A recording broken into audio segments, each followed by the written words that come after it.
I've been talking about the fact that life is difficult, and it is. It's just difficult for all of us in different ways at different times.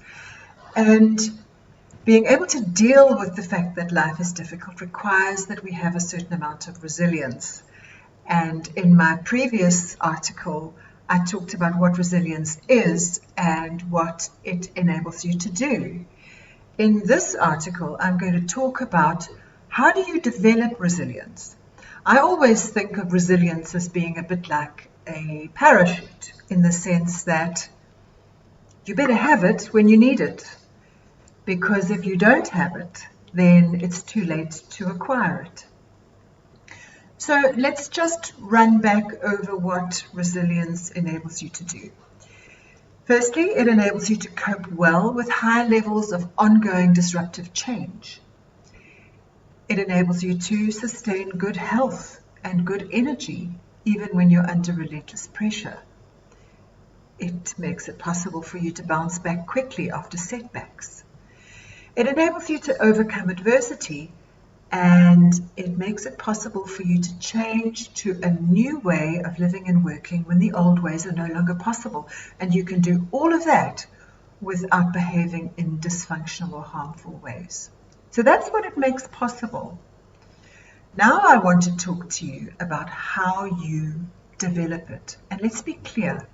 You need to build your resilience when you don't need it, so that you have it when you do need it.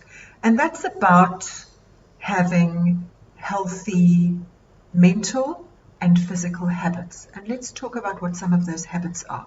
So the first one is the ability to mind your mind. It's been said that the mind is a faithful servant but a tyrannical master. And what that means is if you learn to master what's going on in your head, then it doesn't have the capacity to create disruption for you. So there are things that we do that we need to have the skills to counter. Here are some examples. One of the things that we do is we torment ourselves with the what if question. What if I lose my job? What if the economy tanks? What if I don't win this piece of work? Well, then answer the question. What will you do if you lose your job? What will you do if the economy tanks? What will you do if you don't win this piece of work? If you force yourself to answer the question, you will take the sting out of the question. If I lose my job, I will look for another one. I will make sure that I have my CV out in the marketplace all the time. If I don't win this piece of work, I will trim my expenses for the next few months. If the economy tanks, I will make sure that I am debt-free. So take the sting out of the what-if question by answering it. There are other mental issues that we also need to develop. And a second of these is the ability to solve problems. It, in fact, is quite similar to answering the what-if question. It's about when you look at a situation, you ask yourself, what can I do about it? And you design a solution, and then you ask yourself, so what will I do about it? And that's about taking the decision to actually take action.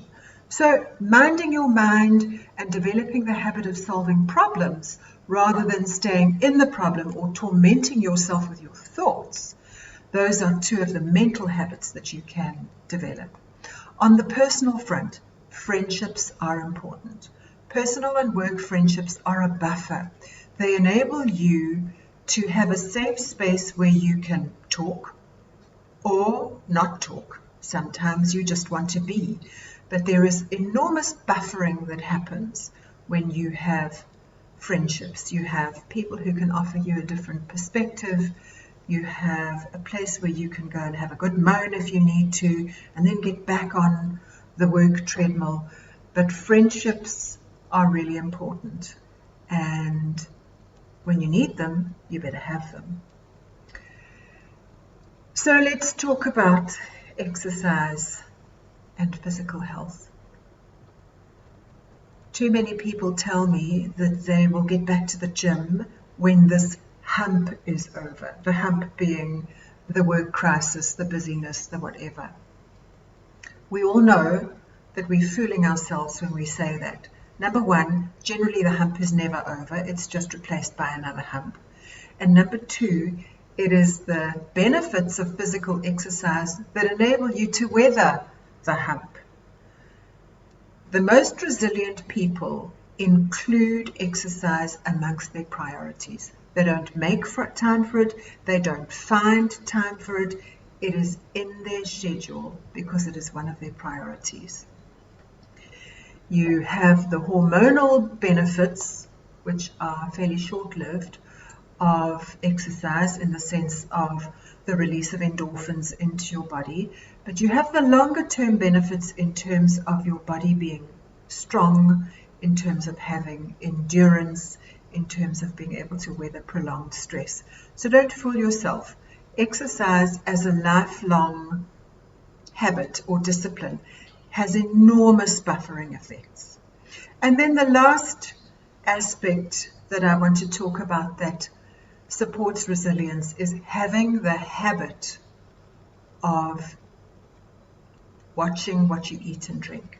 What you put into your body has a huge impact on your mental and physical ability to withstand pressure, stress, anxiety, setbacks.